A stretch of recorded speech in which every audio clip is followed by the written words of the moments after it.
Grinding Gear Games allows every class to use any weapon and therefore any ability in the game. Basically, you need to find an Ascendancy that you like, smash a couple skills you think are cool on top of it, and you're done. You are never locked in a small set of particular skills. The only thing you are locked into is the starting area on the skill tree. I've left timestamps for you to jump around in the description below. If you like content similar to this, make sure to subscribe to the YouTube channel, and now let's start with the Ranger. An agile ranged fighter focused on bows and mobility that can move while firing its projectiles. As Ranger, you start on the dexterity side of the skill tree, providing access to tons of projectile damage and attack speed. Signature abilities include Lightning Rod that fires an arrow in the sky that creates a lightning burst on impact, chaining lightning beams to all enemies hit, or Vine Arrow, causing a plant to sprout its vines, latching onto nearby enemies, slowing their movement speed and dealing chaos damage. If you end up in a sticky situation, Escape Shot vaults the character backwards while slowing or even freezing monsters. You can further specialize by choosing between the Deadeye and Pathfinder. The Deadeye embraces the true Legolas fantasy by doubling down on ranged bow modifiers like always firing an additional projectile, gaining movement speed on skill use while trying to not get hit and preventing the accuracy penalty at distance. The Pathfinder, on the other hand, is a master of concoctions and poison. You can choose to throw different ailment concoctions at your enemies, having less movement penalty while moving, while also spreading and doubling your poison stacks. The Ranger is perfect for players that look for well-rounded, bow-centric ranged combat with lots of inbuilt mobility, loving to kite and outmaneuver your enemies. One of the completely new archetypes coming with Path of Exile 2 is the Mercenary, a crossbow specialist with instant tactical firepower, turning the medieval crossbow into a machine gun, moving while firing its projectiles. This strength and dex-based archetype starts by using a wide variety of ammunitions to load into the crossbow. You can choose between burning, freezing, shocking and much more bolt types that each have their own effect and combo potential. You can even choose to create ice walls with your bolts, exploding them with your fragmentation rounds to explode your ice wall for additional damage. The other part of the Mercenary's kit are grenades, ranging from explosive grenades over poison grenades to screen-filling cluster grenades. You can further evolve the base class by choosing either the Witchhunter or the Gemling Legionnaire. The Witchhunter can provide even more screen-clearing abilities with Zealous Inquisition, embrace a true boss hunter fantasy with Pitiless Killer and Judge, Jury and Executioner, while also sacrificing armor and evasion to become more tanky against elemental damage. The Gemling Legionnaire, on the other hand, doesn't really specialize into one or the other thing. It more so looks like an all-rounder Ascendancy that can perform really well in late game due to the additional skill slots, plus 12 qualities to all skill gems and max elemental resistance stacking. If you like to engage in methodical and calculated close to mid-range combat, being sturdy while unleashing literal hell onto your enemies, then the Mercenary has got you covered. The Witch is a necromancer and summoner with an emphasis on chaos and corpse-based mechanics located in the intelligence starting area of the skill tree. Signature abilities like Contagion apply a damage over time effect that deal chaos damage and spread to other enemies when the initial target dies, or Bind Spectre that captures the spirit of a defeated foe and lets it fight by your side. With Pain Offering, you impale a skeleton on a bone spike to empower nearby minions into a frenzy. When you or your minions kill enemies, you can also use Unearth to summon temporary minions by your side that can even spread skills like Contagion if the enemy has been killed while afflicted by it. You can mix and match your undead army with Spirit, while the relative strength of the minion summoned is determining the price. You can choose between the Bloodmage and the Infernalist.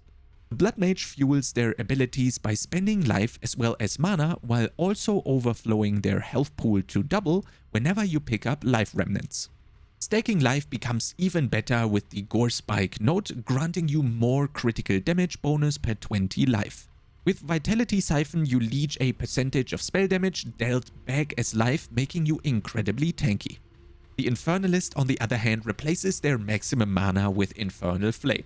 now gaining Infernal Flame instead of spending mana and taking damage when it's full, which is not necessarily a downside. As Infernalist, you can also choose to transform into a demon, increasing your damage drastically while losing life. Additionally, with Loyal Hellhound, you can choose to permanently summon an Infernal Hound that soaks 20% of the damage you take. The Witch is perfect for players interested in transformation and dark magic based abilities with life spending and leeching mechanics, or if you are looking to command an undead army of monsters that offer tons of variety when it comes to forming your perfect match of tanky frontline and high damage dealing undead friends. The other completely new archetype coming with Path of Exile 2 is the Monk, a martial artist starting in the Dexterity Intelligence section of the skill tree. With Killing Palm, you dash to your low-life enemy, culling them and generating a power charge, or you can use Siphoning Strike to consume shock on a target and generate a power charge this way. You can spend power charges with Flicker Strike, teleporting around the screen and hitting multiple enemies multiple times. Frozen Locust creates an ice crystal that can be destroyed with other abilities to damage surrounding enemies. Tempest Bell summons a bell that pulses with additional elemental damage that hits it. The Monk can choose to ascend to the Invoker or the Acolyte of Chayula. The Invoker evolves its connection to the elements by gaining extra elemental damage, triggering elemental expression on melee crit, or using Unbound Avatar. On the other hand, the Acolyte of Chayula gives into the dark side, replacing their spirit with darkness that serves as a defensive and offensive system, while also granting extra chaos damage per unreserved darkness. You can also choose to make your Mana Leech instant and also recover Energy Shield. This class is perfect for players loving to outmaneuver your enemies in fast-paced, combo-heavy melee combat, either enjoying an elemental or resource leeching type of playstyle. A classic spellcaster specializing in high damage elemental magic located on the intelligence side of the Atlas is the Sorceress. Spells like Comet and Ice Nova deliver massive area damage while controlling the battlefield and dealing tons of damage with higher cast times. Spark launches multiple projectiles that move erratically along the ground until they hit an enemy. Flame Wall creates a wall of fire which deals burning damage to everything in its area, and any projectile fired through the wall deals added fire damage. Additionally, completely new spells like Unleash, present on staves, allow you to multicast the next spell 3 times, offering tons of combo potential. The Sorceress can ascend to the Chronomancer or the Stormweaver. The Chronomancer can stop time with Time Freeze and instantly reset its cooldowns with Time Snap to unleash gigantic combos onto the enemy. On the other hand, the Stormweaver focuses on critical hits with spells to trigger Elemental Storm and doubling down on elemental ailments by providing the ability to apply 2 shocks at the same time, while also making every hit contribute to shock. The Sorceress is ideal if you like ranged caster playstyle with lots of combo potential or manipulating the battlefield with your elemental magic. The Warrior is the classic Zuk melee in-your-face class with physical damage, wielding big weapons and smashing things.